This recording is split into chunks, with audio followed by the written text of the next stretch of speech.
Ham radio operators contest for points.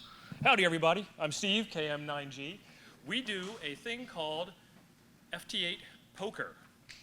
And this talk is about the gamification of ham radio. So some of the people in the audience have played. Who here has played FT8 Poker? We got the whole crowd up here. We got a special guest in the back here, Chris. Wave. Chris is the developer behind the software. I kind of came up with the idea and I talked to Chris and Chris was like, I can do that. And Chris has delivered. What you're seeing here is the carousel that you can see if you are playing the game, or if you're just watching the game being played, you can see this.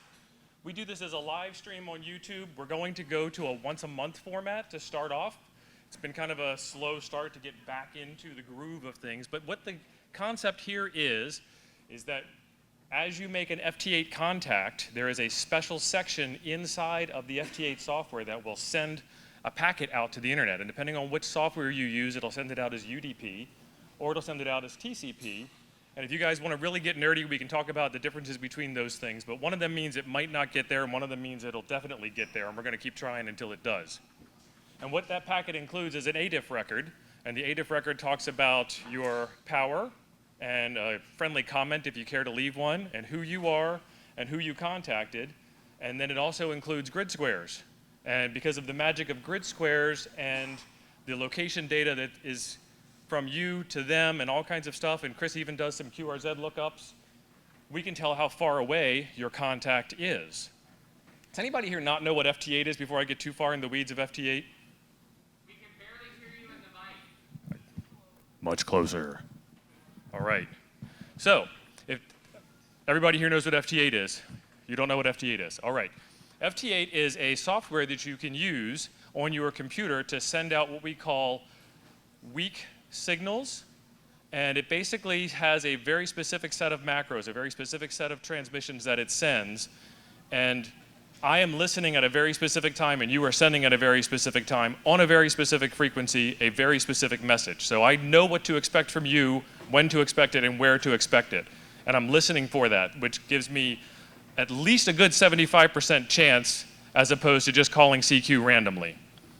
And when I hear that, I can decode that information, and that information tells me who you are, and then I respond back 15 seconds later, time synchronized, on the exact same frequency with the specific message that you are looking for.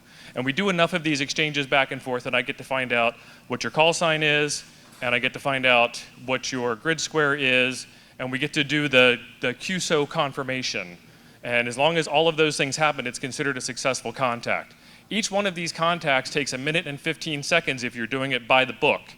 And then if you are a Japanese amateur radio operator, they know a secret trick that they use all the time where they skip the first volley and they can do the whole thing in 1 minute instead of 1 minute 15. So they have a little bit of an advantage in a contest like this.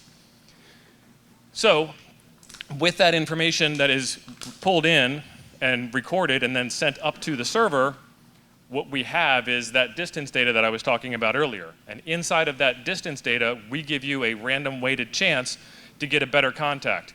So what you can see on the screen is this carousel, and this carousel is going back and forth and talking about a couple of different things that are happening. This is from our last contest, and I don't remember what day it was, but it was at least a month ago.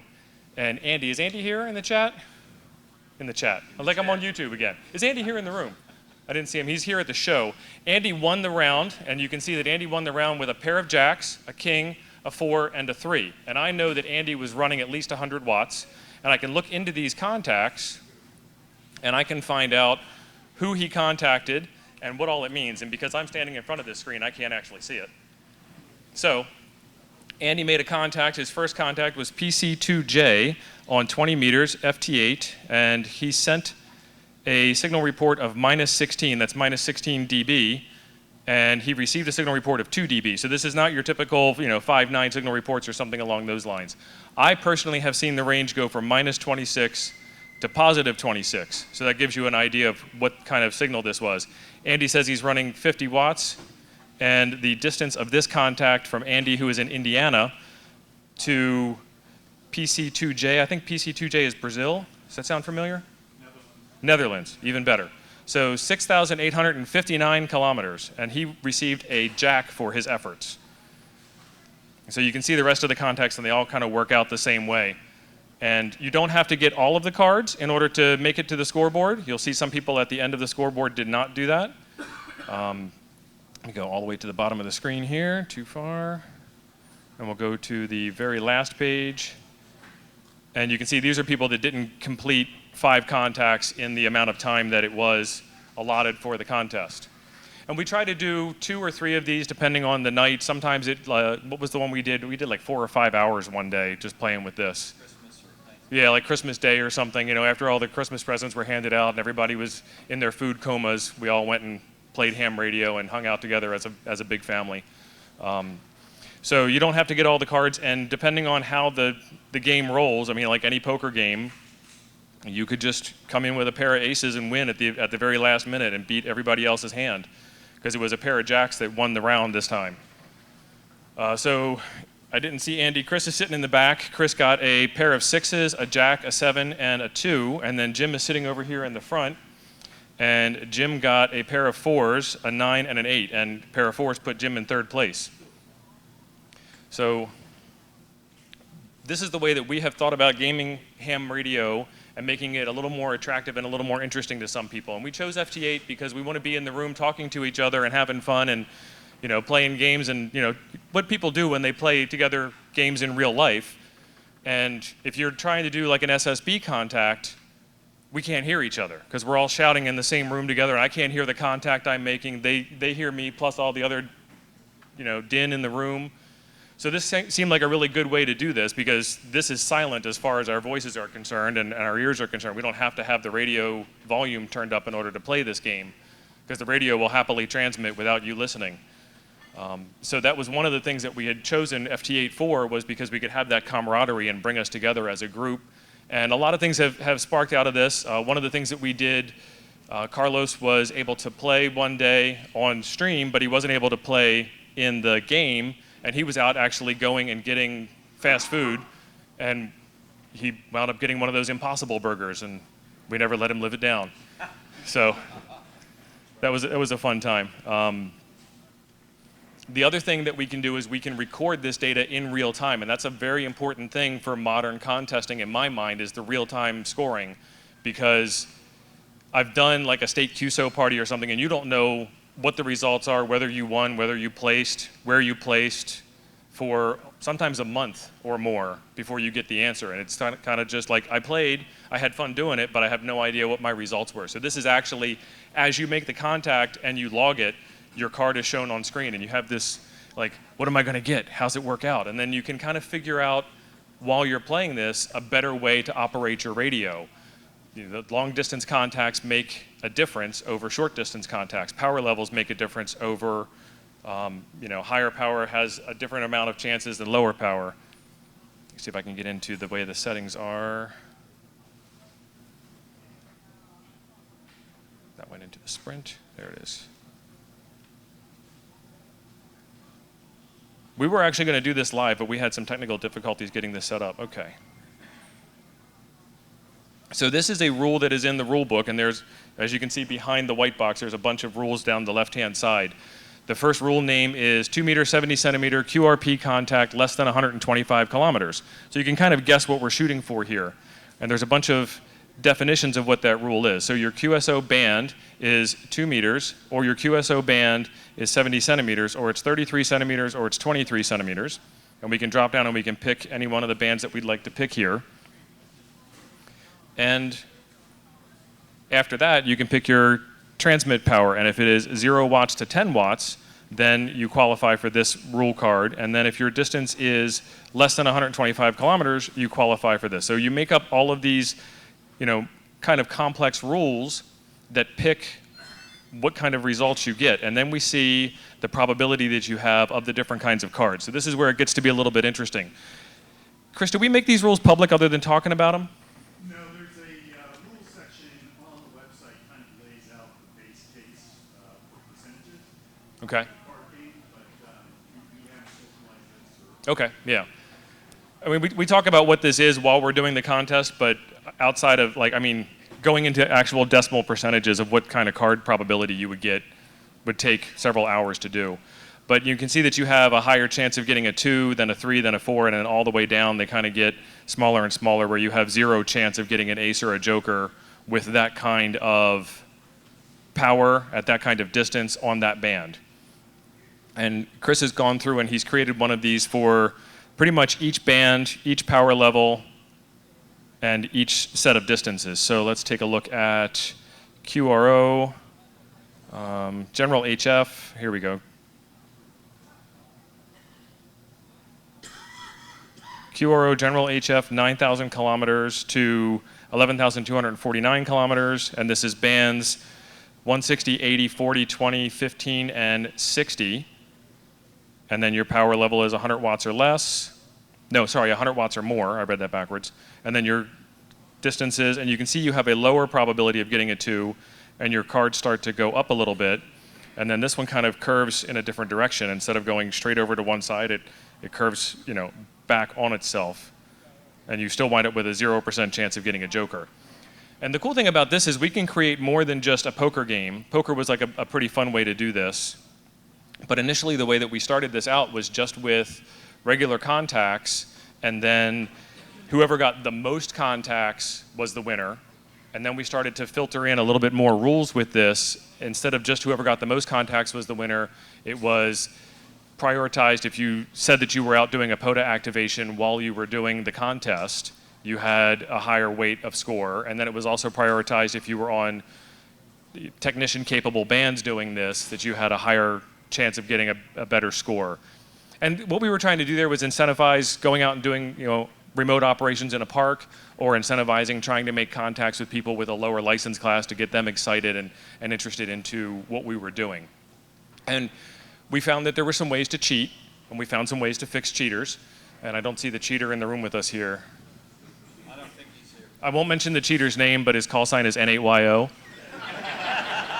It's a long-running gag, and what he wound up doing was he actually took his log that he had uploaded, and at the end of the match, he uploaded it one more time and duplicated all of his contacts. So he got twice as many contacts during the same amount of time. And it's, everything that we do in ham radio is kind of, on ham's honor. We're just kind of self-reporting and talking about it. You could very easily turn in a log to a regular contest that had some fluff in it to get you a little bit better. You could kind of do the same thing here. But we also have some ability where there's no way that you could make that many contacts that fast on the same, on the same radio, on the same band, at the same time you made 2 contacts. That's very, very, very unlikely. There are some radios that have slices where you can make the same contact at the same time on 2 bands. That's less unlikely, but still not probable. So we put some thought process into things along those lines. And it's actually, it's winds up being a lot of fun because of being able to talk with each other while we do this. And another thing that we can do, which we haven't done a whole lot of, is we can actually offer prizes for first place, second place, third place. And you can get some ham paper to print a certificate out on your wall that says you won the Christmas Day event, or anything else that anybody wants to donate. That can be a giveaway for first, second, or third place. Or we can even do whoever is the most consistently dead last person. We can give them the biggest loser award. So there's lots of different things that we can do along those lines. And while we're doing the contest, I can change what's going on this carousel up on the screen. Like right now you can see these are W3 SWM's contacts, and you can get some more information about them by clicking on his call sign below. You can see the actual QSOs, which is ones that he's been able to finish. You can see report received from different people. You can see what his hand is, and as he's making more contacts, more cards would show up on the screen, and we can kind of watch in real time. Remember, this is FT8, so each one of these contacts takes at least a minute to complete, and as a result of that, just watching this screen and only this screen would kind of lull you off into a sense of very relaxing, deep sleep. So, yeah, it's been a fun thing that we have done over the years, and there's been a couple of other ideas that have come up. Chris came up with an idea for bingo, and we haven't done that yet. So I need to play around with that and learn what we don't know and have fun with that. Oh, it was your idea. Okay. Apparently we have similar ideas. Oh, We're going to talk about it later. excellent. I will be here. And if I'm not here, then you know how to get a hold of me anyway. Let's see, what else do we have going on the screen here? So like I said, we did take advantage of the software that comes the WSJTX software that you would use for this. And where is it? Oh, it's in help. And inside of it is this secondary UDP server, and it says that it's deprecated, but this deprecated feature has survived many version numbers, and we're not sure why it's deprecated. And I haven't been able to talk to the person who's responsible for undeprecating it and keeping it alive for us, but hopefully we'll have enough weight as we continue to do this to get this undeprecated and make this feature continue along. And so you just check this box and give it an IP address and this port number is in the help screen on the software, and it will start sending the packets up. So WSJTX uses UDP to send it. JTDX uses TCP to send it. So there's technically an ever so slight advantage, but with today's modern internet, it's not going to be that big of a deal. And then the QSO logging screen comes up, like I had said before, and this is some of the information that we were talking about.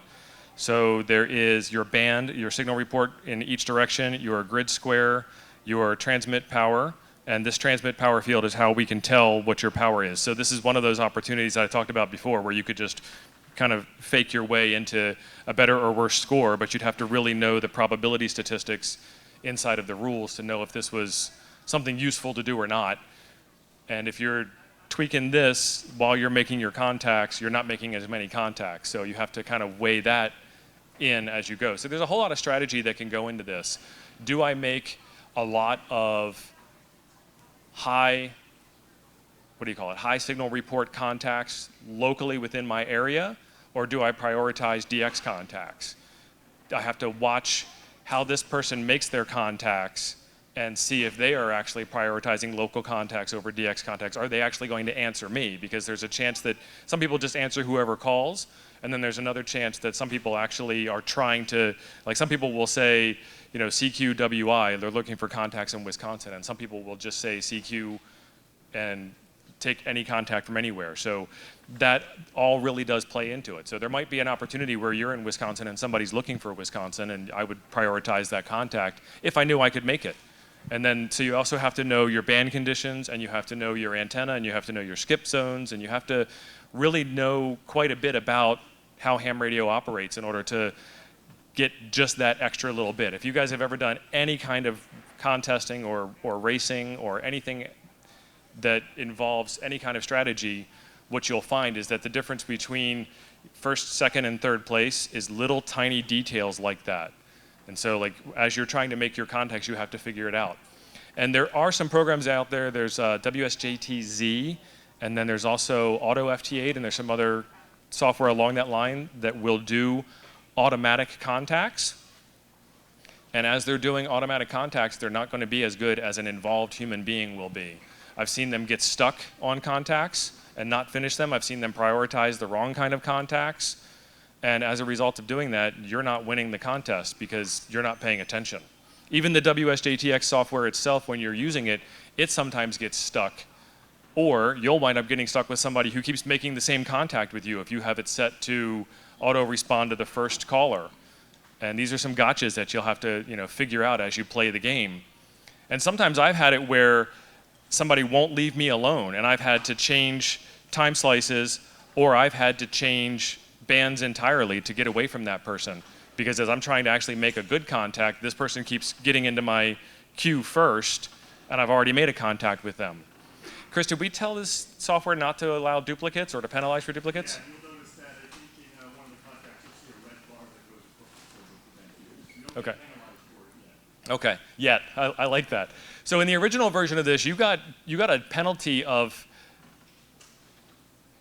instead of getting one positive contact in the log, you got 2 negative contacts because you lost the original and then you lost the duplicate as a result of working a duplicate contest, a duplicate contact.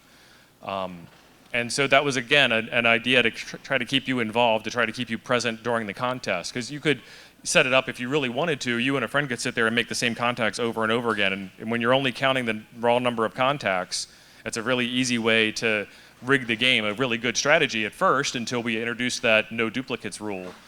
And then you start getting penalized pretty heavily for working the same person. And so if you're asleep at the wheel, you could accidentally work the same person 4 or 5 times in a row and never win the contest because you've taken away so many points that you just can't recover from it. So we have the ability to kind of learn from these things as we go and evolve the scoreboard as we go along. The scoreboard is complex enough that we won't be doing that during a sprint, so the rules won't change mid-game on you. But if we find out that you're consistently winning and the numbers are shocking, we're going to start to look and figure out why you're consistently winning and then make the game harder as a result. So by all means, we welcome that kind of activity so we can learn better and become better operators and find a better way to make this contest more difficult. So in addition to the regular sprints that we have, let me get back to the main page. Originally it was just straight up contacts, and now it's these poker cards. This gives us the ability to kind of talk and I wonder what card Charles Schultz is going to get next year, WJ4K, because he's got a queen, a jack, a 10, and he's got 2 more chances to get more cards. He could very easily get a much better hand in the next 2 minutes. So you kind of have this tension that builds up as you're playing the game. I can't just give up. And one of the questions that we get a lot about this particular game, this being a poker style game, is are we all sharing a deck or how does that work? And right now the way this works is that everybody gets their own deck, and as a result of that you could have multiple hands that have pairs of the same aces as an example. In the future we're going to work on doing a login, but this gets more and more complex and takes more time to do, and we all have lives outside of ham radio, unfortunately. But we'll have the opportunity to do a situation where once this queen of diamonds is taken, it's off the board, and that would add just one more layer of complexity, because you can't do that card because it's already gone. What card are you going to get? And you can prioritize contacts a little bit if you know the individual probability factors of the cards. And then the next thing that we're working on is the ability to have you log in so that we can redraw cards. I don't want those last 3 cards, because it gets to the point where everybody's got their cards on the table, winner's already been chosen, and we're just kind of waiting for the last few stragglers and for the clock to run out. So it's another way to amp up the excitement and amp up the difficulty of the contest. And this isn't limited to poker, it was just one of the ideas that we had. So I'm actually very curious to see how the FT8 bingo is going to work, and very curious to see where we go in the next couple of years. And we're always open to feedback, so if anybody has any suggestions on kind of games that they want to play, then we can certainly go over that. So I'm going to open it up to questions at this point. Does anybody have any questions? Even easy ones?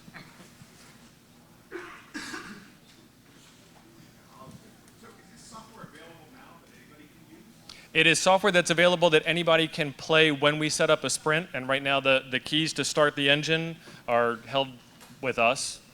It could be one of those things in the future where you can set up your own sprint at your own club one day. You guys can all get in and then remote control your radios from home, and you can be sitting in the same room, like you were actually sitting at a table playing cards and having a few cold beverages of your soft drink choice. Yeah, so he was asking, can this be played by anybody at any time? And the answer is almost. So how can we find out when you're going to be set up? So that's a good question. We run a YouTube channel called Coffee and Ham Radios, and right now, while we're trying to gain some exposure and some awareness that this exists, we're doing it on that, and we do it Thursday nights. And we haven't picked a regular schedule. We can probably just pick that right now, 3rd Thursday of the month. 3rd Thursday of the month, Coffee and Ham Radios on YouTube. Great idea.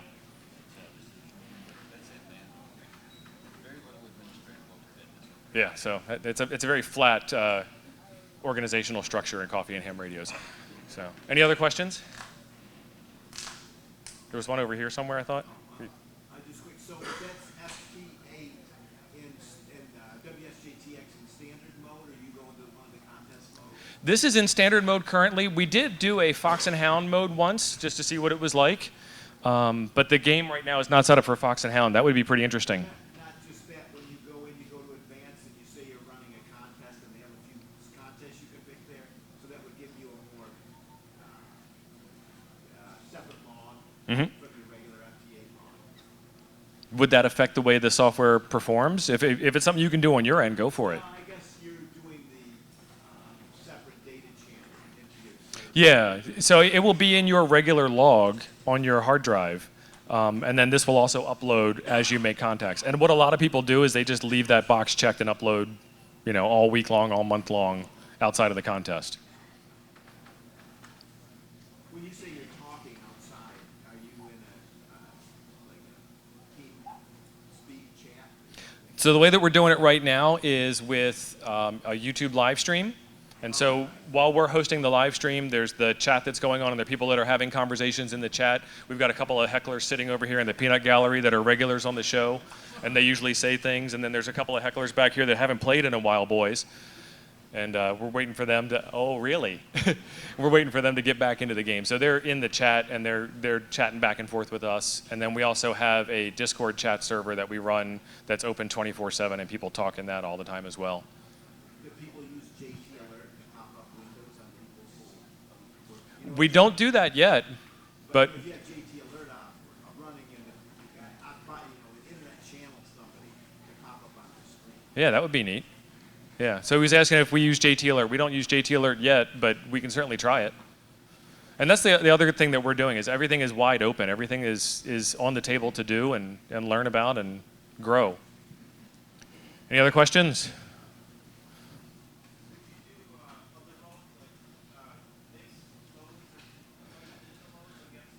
Yeah, so we do FT4 currently. We do FT4 and FT8. If we were to do something like JT65 as an example, the volley is way too long, and it wouldn't be as much fun. I mean, if you wanted to run a 24-hour contest and make 12 contacts, sure. I don't know what the actual math is. As the WSJTX is just a means to an end, and the reason why we like it is because it doesn't require chat in the room with the rest of the people, and it doesn't require somebody to write out what's going on and mail in a log later. It has that automatic log upload feature. And there's no reason why we couldn't invent our own digital transfer mode that makes these contacts. And another thing that I didn't mention earlier, when we're doing these sprints, you're not trying to make a contact with another player and have those two contacts count towards something at this point. What you're trying to do is just make a contact with anybody out there, whether they're contesting or not. It doesn't matter if they're playing the game. A contact with them still counts towards your scoreboard. In the original version, we did have it so that if there were two people that were playing at the same time, there was a special bonus if you tried to work somebody else who was playing the contest while you were playing. So that might be something to bring back. So how many participants do you have now in this flat organization of people playing the game? Let me get to the last page. This is the last live contest that we ran. And this had 22 people playing, and then we probably had another 80 or 100 people total watching at the time. And it varies. It just depends on who's available. And one of the things that we run into, to your question earlier over here, is we're not awake all the time. Like, we go to sleep, and there are other countries that want to play.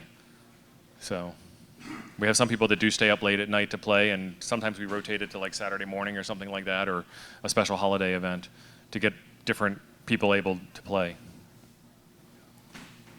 Jody.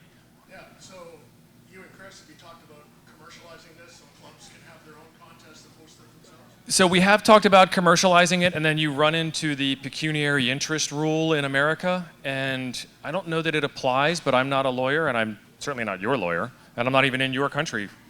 I mean, you're in my country now. Jody's a regular. Jody's from Canada, and Jody actually heckles Jim quite a bit during the game, and we appreciate that. So yeah, commercialization, something along those lines. I don't see any reason why you wouldn't be able to, and I'm going to, kind of speak from the podium up here and not from a position of, immense legal knowledge, but what I would say is, like, first, second, and third place could very easily win like an HT that was sponsored by, ICOM or Yaesu or Radioddity or Redivis or something along those lines. And you don't know that you're going to win. You might win something, you might not win something. You didn't pay for it. Nobody paid you to play. So, I don't know where the rule book is in that. And the FCC is very hard to talk to about that. What's that? The House would get no cut. Yeah. I mean, I'm not getting paid to provide the contest for you to have the opportunity to win the radio by making, random FT8 contacts. It's just a chance. It's kind of like your own bowling league. You You put some money into the table in the beginning, and out the end, somebody gets some prize. Could be you, could not be you. Nobody's getting rich off of it. So, yes, sir. What is the website or the page we're looking at? Yeah, this is called Frequency Frenzy, and the website is frequencyfrenzy.live. And the question was, what is the website? Any other questions? Jody again. We should remind Jim what bands you are not supposed to contest. Oh, yeah. So in the U.S., there's this thing called the work bands, WARC. And we were actually going to do a live demo. Yeah, we were going to do a live demo of this during the talk today, but internet didn't cooperate and so on, so we weren't able to do that. But we run this as a contest, quote unquote, so you don't contest on the work bands. And if you do make contacts during the contest on those bands, they're actually wiped out of the record. And so you'll see at the bottom, let me see if it's on the screen here. Stolen from you. Yeah, check Jim's log. Stephen, I don't think we had any errors that sprints if you do the previous sprints. Oh, they did a good job. Before that, you'll be able to show them. Yeah, I only did it once. I don't think I've ever done previous sprints. There it is. Previous sprints. It was probably one of the first ones we did. Oh, it's got to be the one where you used the Poseidon.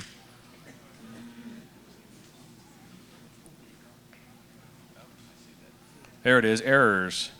Yep. So K0WAV, 17 meters is a work band and cannot be used for a scored QSO. So it tells you on the screen, like, I made a contact, why doesn't it show up? So you can ask us in real time and we can give you an answer in real time that, your contact didn't show up because you used the wrong band and you should have known better. So, and it's a friendly game, so we'll give you some friendly heckling. Yes, sir. And you put the rules in your YouTube chat? The rules are on the screen and we talk about them. And at this point, it's just a bunch of people having fun. So this is the rules of like how the probabilities are here on the screen. And at this point, you're not winning anything other than bragging rights. So, if nobody fully understands the rules at this point, it's okay. But as things get a little deeper and, more heated, we might be able to, have that come up in advance. But again, we're going to be doing this, once a month, and the rules are going to be the same. And if you don't win this time, you might win next time.